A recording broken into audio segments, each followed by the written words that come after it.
Good morning. So thanks for the introduction. So I'm Bryan Stokes. I am VP of Early Learning at Illinois Action for Children.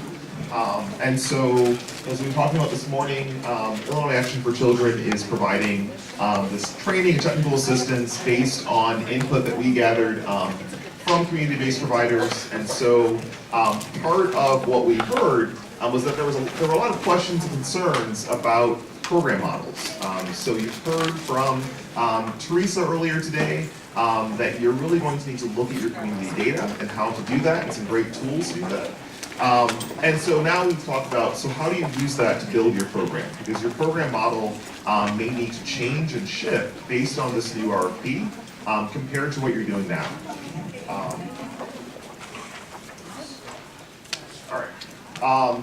So in the RFP, there are a number of program models that you can choose from. You can continue to, of course, operate center-based models for children 0 to 3, 3 to 5. You're allowed to still do a little bit of half-day.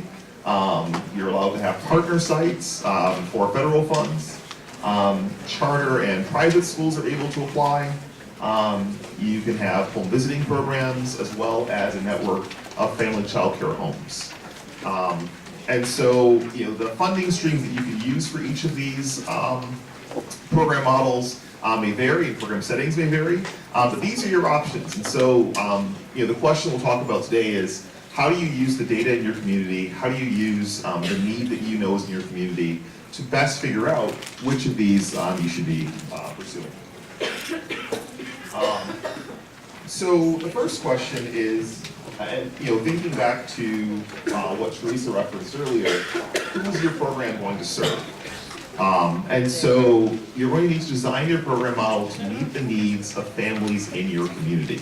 And so that includes looking at ages, number of classrooms, school day versus full work day, the languages spoken, and the priority populations to be served. And so,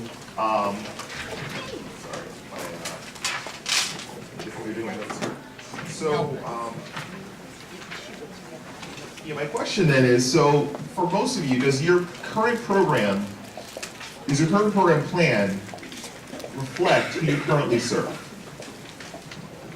So does the plan of what you think you might need to do, based on your community data, based on changes happening in your community, based on what we've talked about so far, for most of you, does it reflect who you currently serve? Do you think you're serving who you will still be serving in the fall after this RFP process? Yes or no? Are there people who think they're going to need to make significant changes? No? Okay. The other thing you need to think about is, what are the barriers you've experienced to meeting the need in your community? So can anyone think of, are there barriers that you've experienced so far to meet the need that you know is there? Does anyone have examples of barriers you face in your program? So there are challenges you're facing in meeting the need that exists based on some of these criteria? Or to ask a different way, are there families that you know are in your community who would benefit from your program that are not currently able to access it, or that you are currently not able to serve? Any examples? Space? Okay, so you don't have enough space? Other barriers? Yes, sir. Language? So you don't have staff who meet the languages that you need to serve. Okay. I have staff, but the community has changed when it comes to the nurse, and it's hard to get them to come here and improve. So your challenge is more recruitment. So being able to recruit families who speak languages, a variety of different languages. Okay. Any other barriers that your program model creates in serving families that you know are in your community? Just don't want to say staffing, just period, just that whole shortage of teacher issue. Okay. So workforce, okay. Thank And you. we'll be talking about workforce a little bit tomorrow as well. Okay. In the back?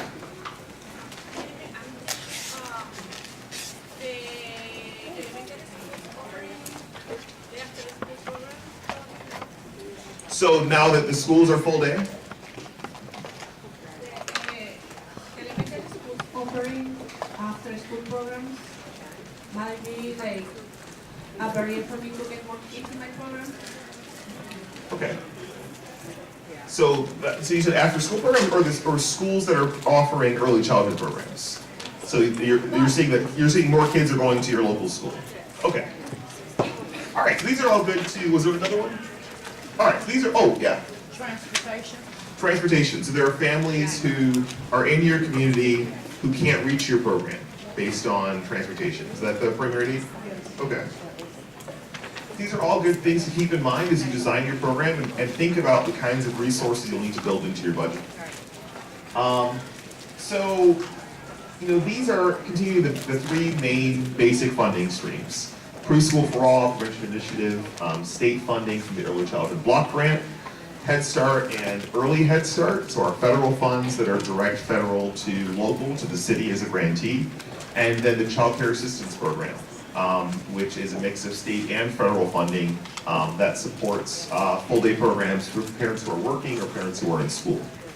How many programs currently rely on kids qualifying for all three of these? So that tiny oval there. So a few, so a lot. So right now, most programs are relying on children qualifying for all three of these funding streams. What was that? Oh, I said, I'm not relying, I'm just saying that's all of the ones that we Okay. But so let me phrase it a different way. Do you expect right now that when a child comes in to enroll, that they'll be eligible for all three funding streams? We'd like for them to be. Are we seeing that's true? Or are we seeing that actually is likely to happen? That kids coming in? No. No. And so thinking about this RFP, one of the biggest challenges that programs will need to tackle is changing your program model and changing your budget formula and your budget model to accommodate the fact that very few families, as Teresa mentioned, very few families moving forward are going to be eligible for all three of these funding streams. So almost every child you serve should be eligible for Preschool for All and for PI. Because the income criteria is 200% of the federal poverty limits. And so almost any kid who qualifies for Head Start and Early Head Start also qualifies for PFA and PI. Child Care Assistance Program is 185% of federal poverty, so any kid who qualifies for the Child Care Assistance Program is also eligible for PFA and PI. That's why that's the large circle there. But very few families are going to be eligible for both Head Start and the Child Care Assistance Program, especially, as Teresa mentioned, especially as we continue to make important strides towards increasing minimum wage. Families are going to be over income. And so who does that then leave who is going to be served by Head Start and Early Head Start? Who's in your community who will be served by those funding streams clearly? What are the characteristics of families who will be served then by Head Start and Early Head Start? Families maybe in school. What was that? So deep poverty, so families in deep poverty. Right, so families below 100%, so families who may not be working, families who may be working very part-time, very itinerant schedules if they are working. Some students, and so students would be in that tiny sliver there who are eligible for all three. So the other question here, as you look at your data, is to figure out, are we currently serving across the city the majority of families who do not qualify for the Child Care Assistance Program, but who do qualify for Head Start and Early Head Start in our current configuration? If we've built our programs in a way that we rely on, or that we really look for families to qualify for all three funding streams, we've got to really consider, have we been serving all the families who currently qualify for Head Start and Early Head Start? What are our general thoughts about that? One child can't receive all three funding streams, is that correct? So actually they can. What was the question? If there is a child care. Oh, sorry. So the question was, could one child receive all three funding streams? And yes. Well, from my understanding, when a child is enrolled in the CCAP program, they can't get the PHA. So that's not true. A child You who, have to take them out that slot and put them over here. no, so a child who is income eligible and who, for Head Start and Early Head Start, and who, whose family meets the work or school requirements of CCAP can qualify for both. And that's what the EHS CCP model is built on as well, is the idea that families would be served in a child care center, receive CCAP, receive Early Head Start. My question is more, so they can, but I think that it's less likely that they will as we've made changes in minimum wage. So you'll probably see fewer families who could meet those eligibility requirements. Our program has been, if, we have had to do Head Start, Early Head Start, and the CCAP in order to try to be profitable, try to make ends meet, try to do our expenditures. If we were to just target the Head Start, Early Head Start, we couldn't cover costs. So, and we'll get into this a little bit later, so that's a really good point. So your program has not used Preschool for All and PI funding? No, we tried to apply for it, but they shut the door. They were taking in more applications. Okay. So as you think about this RFP is all about your opportunity to apply for the PFA and PI funding and your opportunity to apply for Head Start and Early Head Start funding. We do have that. Right, but so you're going to need to now reapply, of course, for Right, everything. exactly. And so this is an opportunity to look at your program model from kind of a clean sheet. That you can really start over and figure out if there are families who need to be served that you currently can't serve. How do you adjust as you're thinking of what to apply for? Adjust the funding streams that you rely on to match your community and to match which funding streams work together. Sure. Clarity. If you're a partner with a delegate, If you're a partner with a delegate agency, my understanding that you're included in their grant proposal. So that's a great question. So we'll get to that in a minute. So if you are currently a partner, delegate agencies are only able to partner with their federal funds. So the partner would then have an opportunity to apply on their own for PFA and PI funds. The delegate can't grant those funds out. that was you made it kind of, didn't clarify it, because we have to do the PI and the preschool if we want to continue. But if you're Head Start, the delegate agency is including you in their proposal. Right, if that's the agreement that you've made, then you'll be part of their proposal. So keep these ideas in mind, keep this circle in mind as you think about who you're going to serve, who's in your community, and really this question of, we talk about not finding the kids we need to find or being under-enrolled. Are we doing a good job of serving all of those kids who are Head Start and Early Head Start eligible, but who are not, forgot I had a laser pointer, but who are not eligible for CCAP? So here are some of the ways that you can start to think about blending and grading funding. And I've used 3 to 5 as an example here, but these combinations also apply to 0 to 3, with the exception of home visiting. Home visiting funds, as Rachel mentioned, cannot be blended with another funding stream, another city funding stream. So you have the option then in your center-based model of grading PFA and CCAP. And so I've tried to list here demand indicators. So as you look at your community data, that data is going to tell you what the demand is in your community.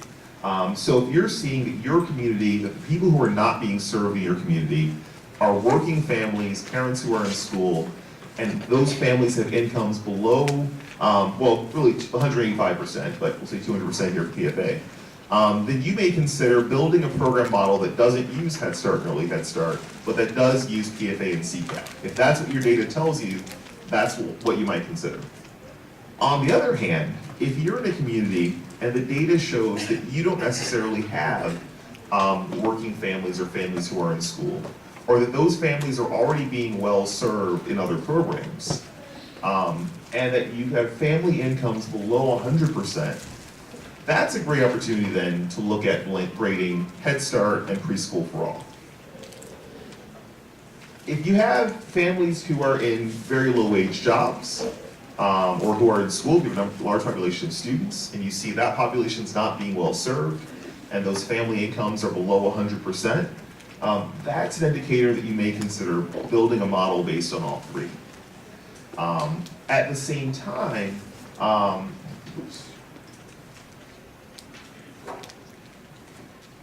DFSS has indicated that they will prioritize proposals, in the RFP they indicate they'll prioritize proposals that do use both the city's allocation of block grant funds, the PFA and PI, and the city's allocation of the federal funds, the Head Start and Early Head Start. The thing to consider at the bottom here is that in the RFP, the city advocates against relying on CCAP for more than 80% of the children you serve. And as Teresa mentioned, if you're anticipating that 80% or more of the kids that you serve are going to be Head Start eligible, it's unlikely that you'll be able to retain 80% of your families also being CCAP eligible. And so going for this final combination for the majority of your students may not work out well. Your revenues coming in may not support the budget that you've built. And so you really need to think about who are the families that you're actually going to be able to find and serve, and who are the families who most need your services, and build your budget model around that. So questions? So with the minimum, Where's the other microphone?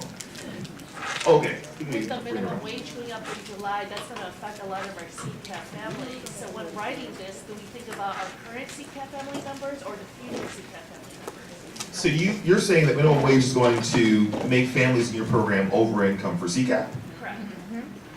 Okay, so I think then that becomes an agency conversation that you need to have. So if you're seeing that you have families who are on the cusp of being ineligible for CCAP, and that as wages increase, that those families will be ineligible for CCAP, then those families are definitely ineligible for Head Start. And so then you've got to look at your data and figure out, are you using PFA and some sort of private pay model for childcare, or what other model are you using? So that was my follow-up question. Where does private pay fit into this? So I think private pay isn't really a part of this RFP conversation. I think there's a slight gap between CCAP and PFA. So those families between 185% and 200%, if you have a large population of those might be private pay families. But in general, the city is prioritizing these resources to families below 200%. And so the question is, as you're seeing families' incomes increasing, does your community support, does your community have needs that are below 200%? Because if not, if most of the families that you're seeing that you would serve are above 200%, the city's funding streams might not be the right fit for your program. And that's a decision you as an agency would need to make.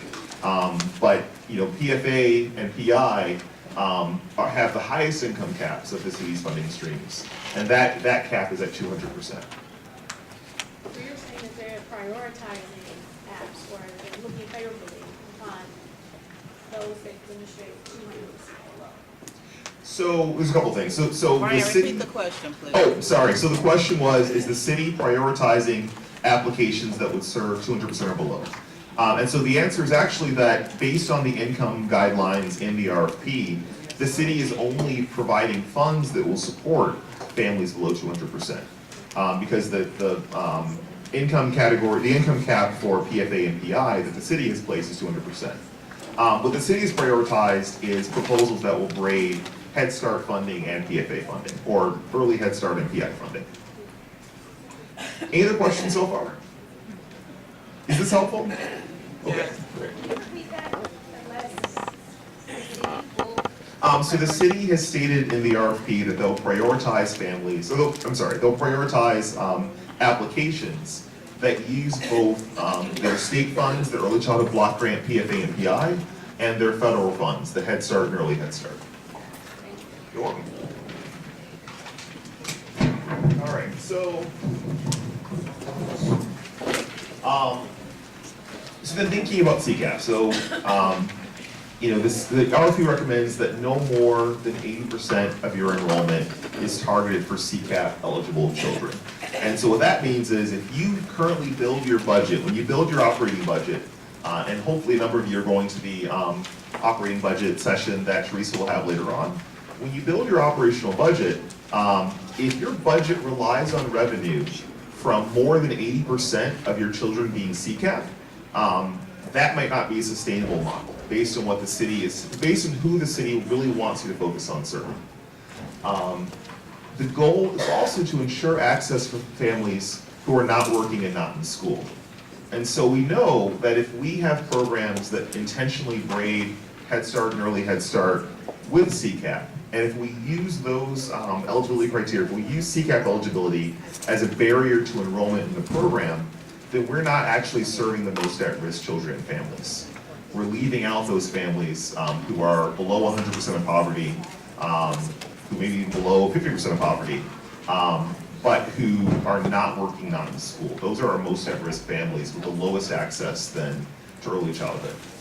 And so, things to consider. What percentage of your enrollment is currently using childcare assistance? How might that change based on your understanding of projected community need in FY20 and beyond? And what are the implications for your recruitment and outreach plan? So how does a change in who you're going to target and who you're going to serve affect your recruitment and outreach plan? Does that make sense? So what are some thoughts of this? So for your programs currently, several of you said that you really do look for kids to qualify for all three funding streams. So how might your operating budget and your projected revenue change based on this idea that many of your Head Start eligible families will not be CCAP eligible, and this idea of really building a budget that relies on less, maybe far less, than 80% of your kids being CCAP eligible? Any thoughts on that?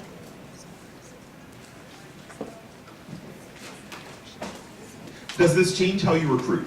So if we're saying that the goal is for us to serve the most at risk, and Teresa gave the priority populations in the last session, so our normal priority populations, right? Families experiencing homelessness, families in the child welfare system, families in deep poverty, other risk factors. If we're targeting those families, does your recruitment and outreach plan need to change? Yes. How so? Any thoughts? Yeah. Well, I work in a school, and part of our issue is enrolling families who have more than one child. So a family that has a child in preschool, a family that has a child in preschool, but also has a family who needs to enroll in the upper grade that may not have available space. We lose a lot of kids because of not having the space for one or more of the other children in our program. And also transportation is an issue for us as well. We serve a low-income community, but they have a lot of random acts of violence, so we're like locked down and things like that. So not having reliable transportation to get your child there is also a barrier for us. But it's something that I did bring up, like what could we do to possibly provide that service to our kids? But of course, funds are a really big part of that and not having them. Right. And so I think as you build your budget, then you need to look at are there opportunities? And I don't know exactly what will be allowable or unallowable costs, but what will your budget support and what's allowable to be able to address those issues? Other thoughts on how what the implications are of this for your program design or your recruitment plan? I mean, it kind of gives us a formula in the planning process because we're with these changes, we've constantly been trying to gauge how many of our families are actually CCAP eligible in the varying communities that we serve. So, I mean, for us and my team, I'm sure it's going to be helpful in that regard as a starting point, Right. if nothing else. Great. I think also that we will need to consider if we're extending and trying to get the families that are the neediest, then helping them, they'll meet early Head Start and Head Start requirements, and helping them to get into workforce programs that will then, they'll be able to meet the CCAP. Absolutely. So that role of the family services Right. then in that process. You had a question here? No, I'm good, it was answered. Oh, okay, great. All right, so all of this then fits into thinking about holistic and program planning. And so hopefully everyone here brought your fiscal person as well, or is going to connect to your fiscal person. And so, Teresa talked about your community needs assessment, how you define your community, what the needs are in your community. That's going to inform what we're talking about now, your program design. So your needs should really direct and dictate your program design. That informs your recruitment and outreach plan. So if you traditionally have been targeting those families who are CCAP eligible and Head Start eligible, those families aren't here, does your recruitment process, is your way of doing outreach, the personnel you have doing outreach, the flyers you use, the partnerships you have, does that support your program design now as it shifts? And then all of that informs your revenue projections. And so when you get to operational budgets later on today, knowing who's in your community, knowing who's likely to come to your program, and knowing what they're likely to qualify for needs to inform the budget that you submit.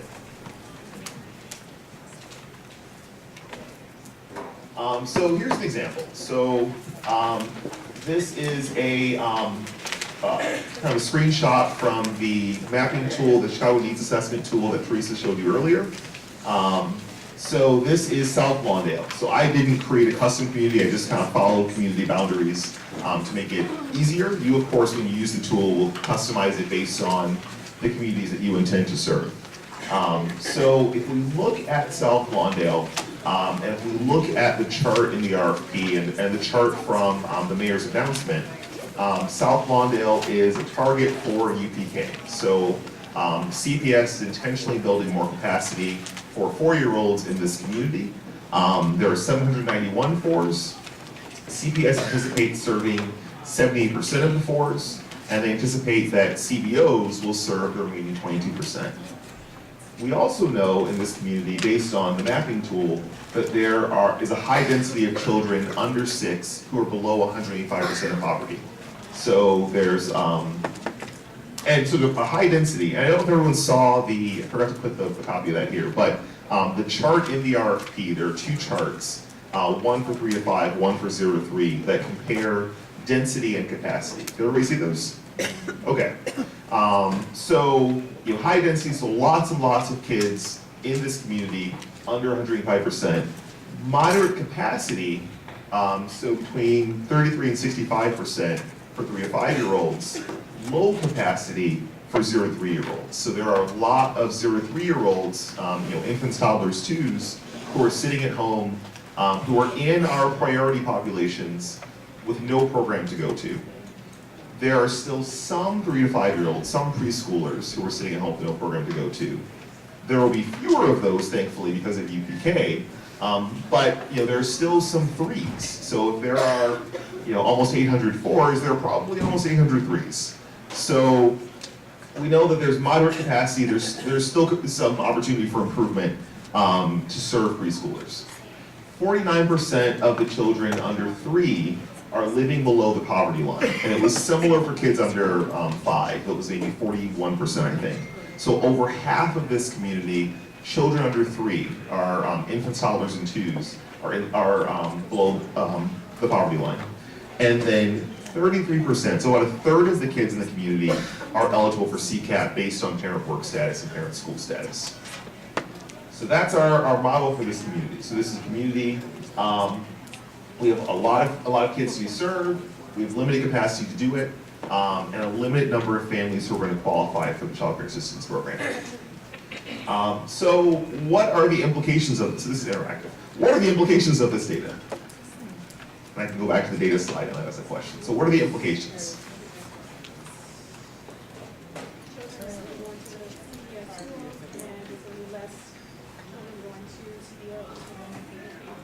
So children, but which children are going to CPS schools? 4-year-olds.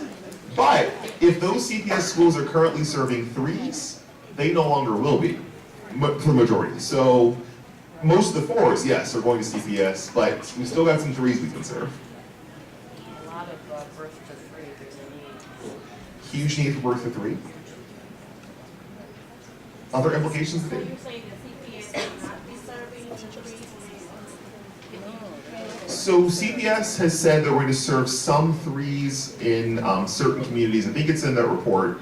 in half-day programs in blended settings. So CPS still has the responsibility of serving kids with IEPs.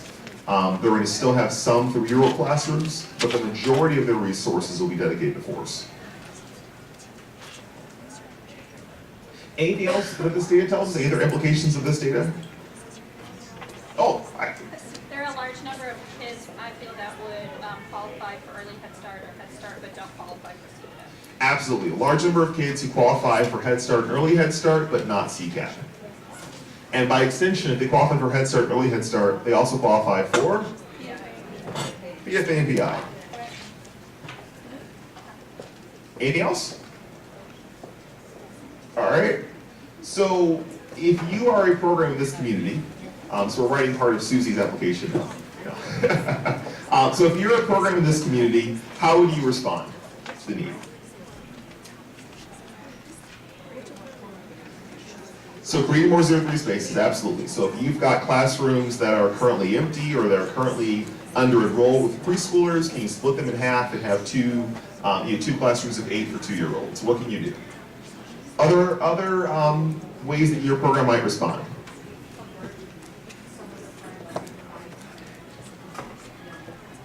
Absolutely, so converting some of that space and serving younger kids. So if you can serve infants and toddlers, great. If you can serve 2s, great, but definitely converting to serve younger kids. Anything else you might do as a program in this community? Yes? So currently I'm only doing PFA and PI. I might reach out to look for funding for early Head Start. Absolutely. So if your program is only using PFA and PI, now is the time to either on your own apply for Head Start and Early Head Start, or work with a delegate in your community to be a partner for Head Start and Early Head Start. Yes? So would we say based on the data that you wouldn't put any more than 33% of children, targeting 33% of children for CCAP programs? So I think that's going to depend a little bit on the remaining program model. So those 33% may not necessarily be below 100% of poverty. So there may be an even smaller overlap between Head Start and Early Head Start and the kids eligible for CCAP, because CCAP goes up to 185%.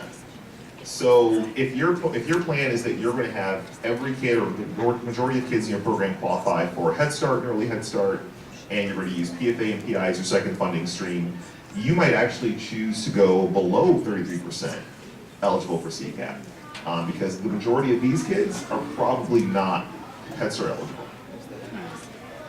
If their families are working and then, Right, if they're in school, but if exactly. they're working, there's a good chance that many of them are above 100%. So we would broaden the Head Start and lower the CCAP. Right.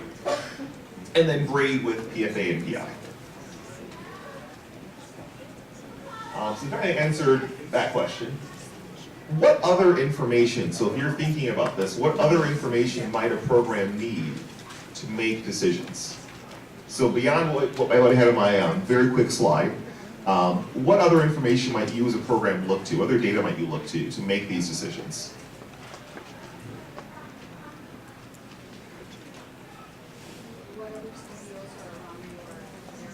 Absolutely. Definitely. So almost every community is served by more than one community-based organization, whether it's a nonprofit, a small for-profit childcare, a charter school. So who else might be applying? And how can you work with them to make sure that you're not all planning on serving the same kids? So this really looks at this really talking about a community-wide strategy. And I should have put in a chart, a slide here for our Partner Plan Act website, but if you search for Partner Plan Act, Illinois Action for Children has a lot of resources and supports around community collaboration, community partnership. Yep, Partner Plan Act. I think it's just partnerplanact.org. That's all right, somebody tell me, Grace? Okay, yeah. Partnerplanact.org. If you go there, we have a lot of resources, webinars, tools that you can use to really help to have these conversations and think about a community-wide strategy.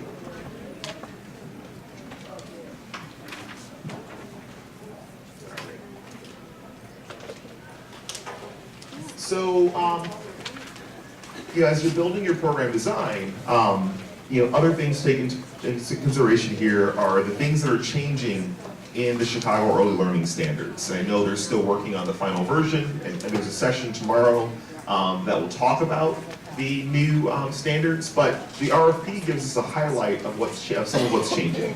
And so part of what's changing is that for kids under the age of 3, regardless of whether you're using state or federal or both, your classroom size is 8 and your ratios are 1 to 4.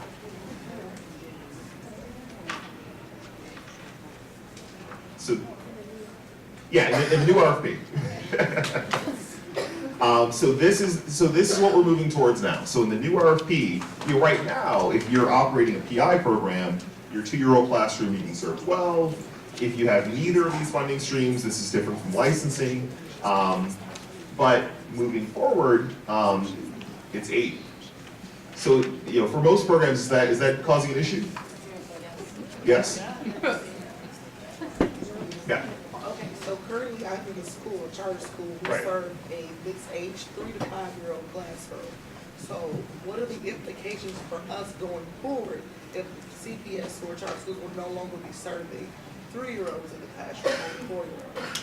So I think, my understanding, and I think this is probably a good question to ask at the bidders conference, is that charter schools are applying through this process and are not, as opposed to CPS directly, and so then you would also prioritize 3s. But I'm not 100% sure on charter schools. That's probably a good question for next week.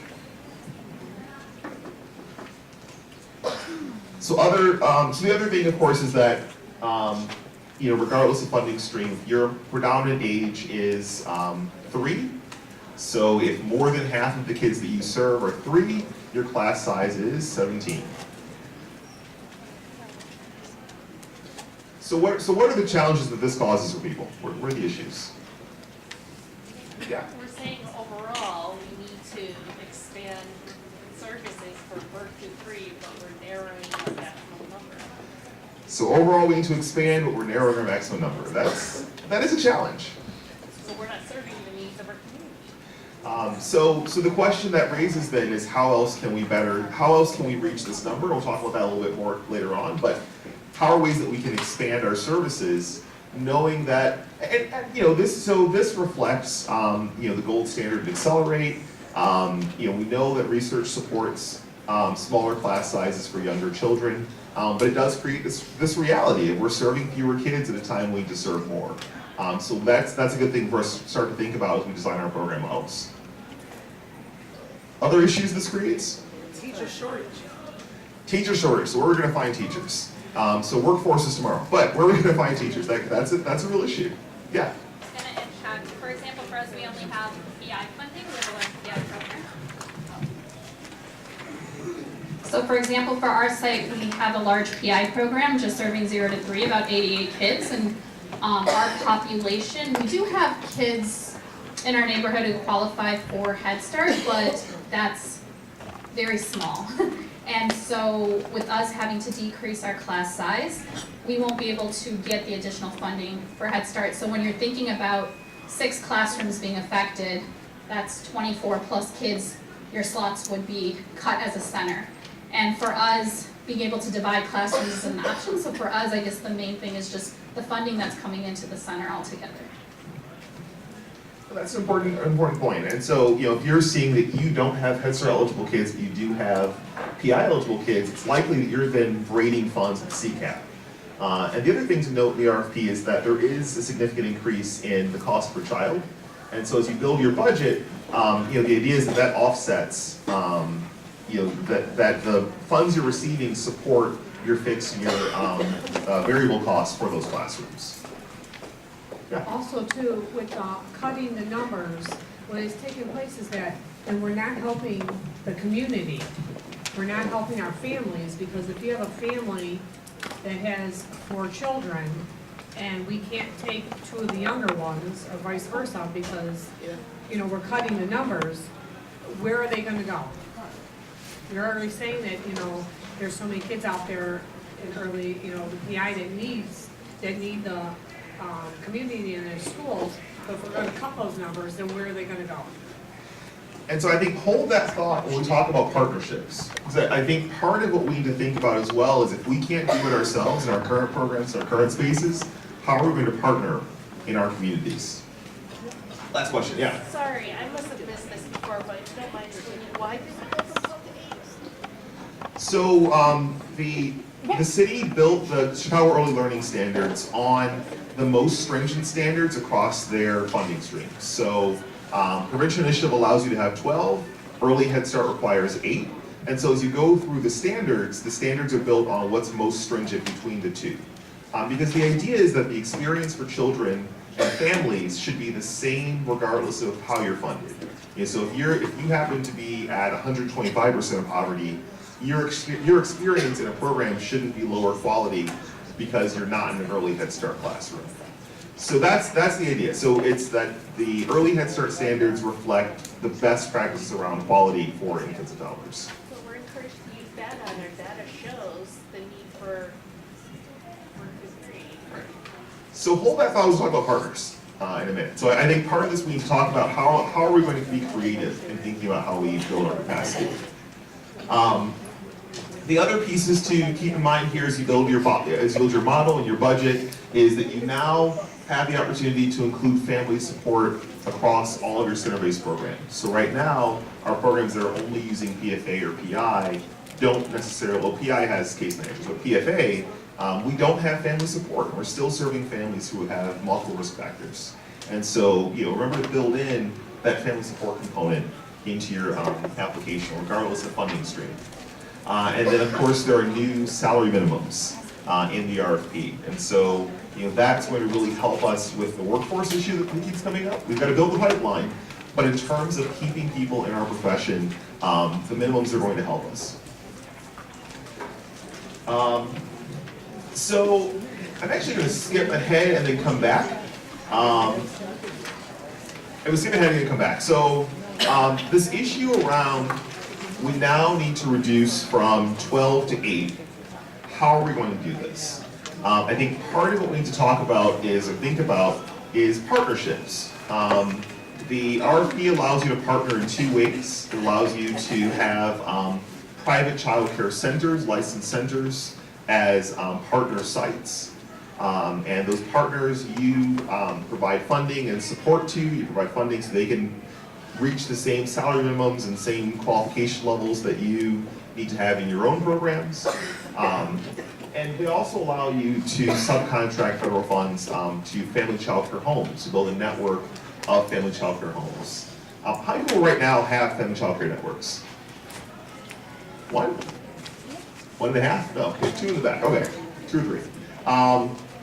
So, as we think about, yes, there is this tremendous need for infants and toddlers. Where are many of our infants and toddlers currently being served?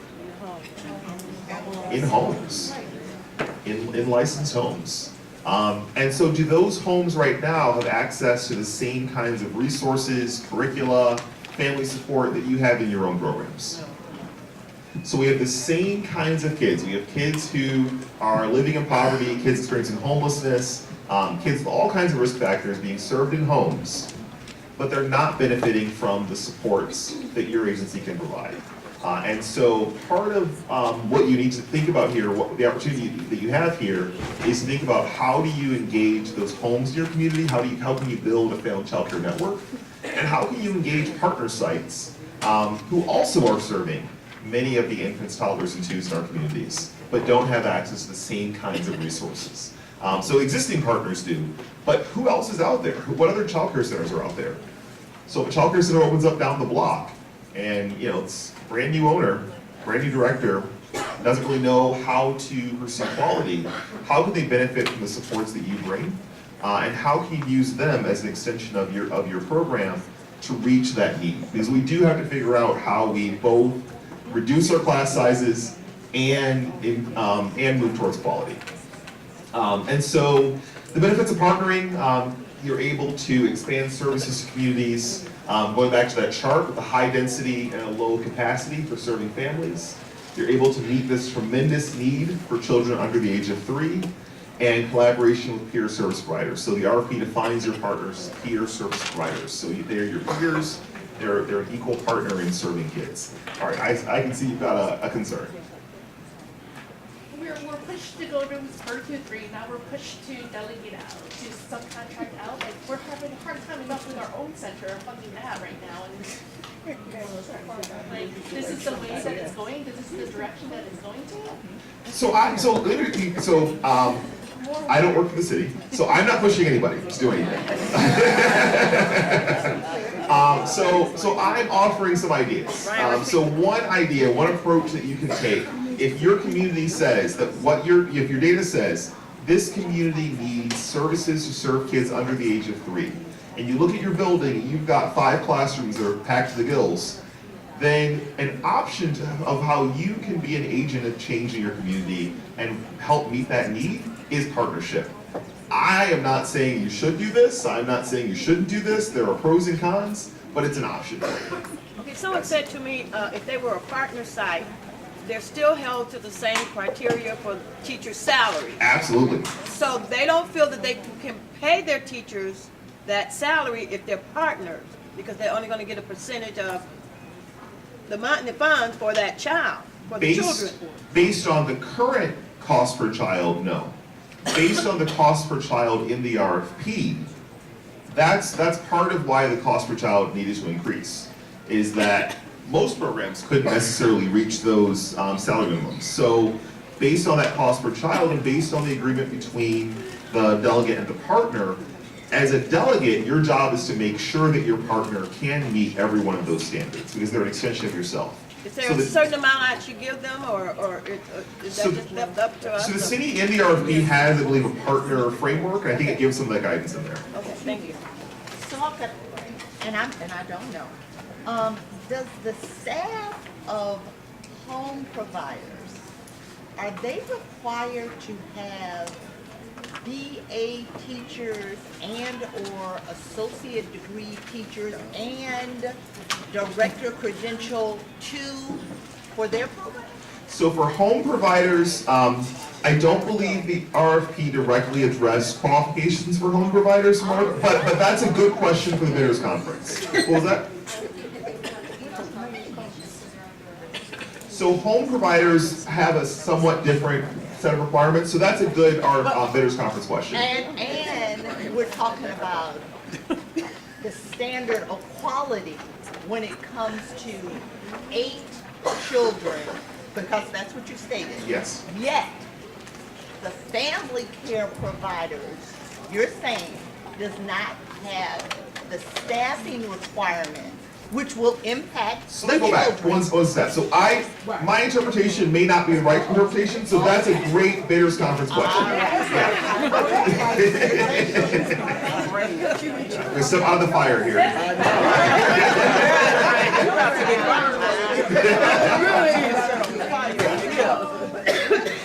With the age of those ones, a who has a live out a 3-teacher, them in that. So the question is, For center-based. for center-based, is there a 3-teacher minimum? So the RFP identifies that you need 2 paid staff at all times. Right. In the 0 to 3. All right, it's a 1 to. That sounds like 3. That's both. So it's a 1 to 4 ratio for 0 to 3. Right. But early Head Start requires you to have 3 staff. So if we're going to the stringent of everything, which is early Head Start standards, then for that group 4 needs, even if that early Head Start will require 3 staff. So the ratios that are in the RFP are 1 to 4. So I think that's another good bidders conference question. The ratios in the RFP are 1 to 4 class size of 8. She said in the meeting for infant and toddler in the first session that you need 3 persons in the room if you have a 10-hour day. And that person will do the relieving for your lunch and the nap time or whatever. Right. So everybody heard that? So if you have a 10-hour day, that's when you have 3 days. So this is what I'm thinking, in the first Sorry, session, you and Nick. they did say that it's like $5,400 per child, right? They said something like that, is the same price for every child. No. So the RFP has much higher amounts per child. Microphone. Oh, sorry. So, but I'm saying, so in the budgeting that's going on up in the other budgeting things, So as we are looking at our classroom size of 8 children, we are gonna take the numbers that are being told where to go for our prospective budget, using what they're telling us, and that budgeting should help cover the cost that we are not gonna be getting through either CCAP payments or through, is that correct? Right.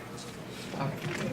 So, right, so you should be taking the cost per child that are in the RFP and building your budget on those. And then, CCAP, of course, you know what those rates are, so you would build, if you think 40% of your kids will be CCAP eligible, you would look at those rates and build out your budget, including that revenue as well. And that should cover your classroom costs for qualified staff, new minimums, et And cetera. the teachers' salaries that are gonna be Exactly, implemented. right. No. Yeah. Just one more thing, I just want to clarify that obviously the partnerships you're talking about is to partner out, it's only for early Head Start, correct? Or Head Start, I'm talking more the 0 to 3.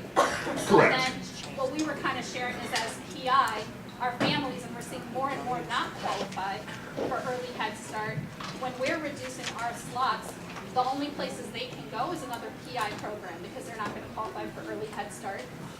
And those programs are also having to reduce size. So I'm just kind of just sharing the state and what issues they're gonna face. Absolutely. There are challenges.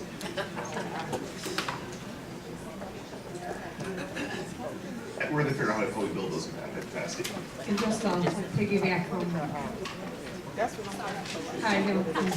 from that, like our facilities, we don't have to let children go, we have the space to keep them.